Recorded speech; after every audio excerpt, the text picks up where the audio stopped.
Remains an option. So Hi. It was his hand. It wasn't just. Oh, okay. Hey, thanks for doing the interview. Now, your character started off as basically a divorcee back, back at the beginning, and now your character is quickly evolving. One of the few characters evolving on the show. Could you comment on a little bit about that? I think it's been really great that we've been able, this season in particular, to see more of who Shirley is. She's more than just, that's nice. There's more to her than just that. So I love that they're letting her pair up with other actors, and I'm working with Joel McHale more, which is always fun.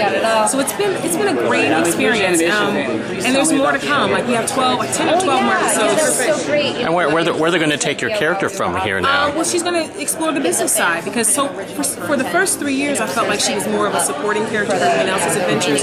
She's going to start having her own adventures, which I think is pretty cool. So it's going to be more her trying to get her sandwich business off the ground. And you're talking about like the food stuff. Yeah.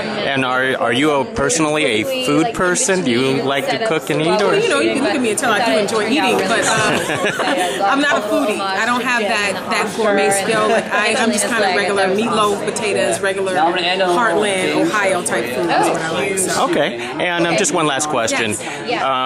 When you were back in school, what kind of person are you? Are you similar to your character, or are you completely different?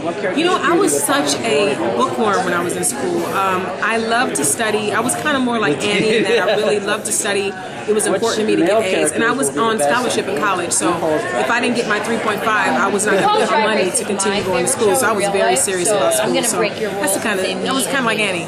So the message that you would like to tell other community college students out there, what would you tell them? Studying is important. You got to study. And you know what the other thing is, when I moved to LA, I was an office temp for a long time, and my degree got me more money as a temp. Like, you'll be surprised the way your degree blesses you down the road, so you really should go and get the degree. So they should study hard. Study hard. Okay, well, thank you very much. You're going to learn something about Britta and her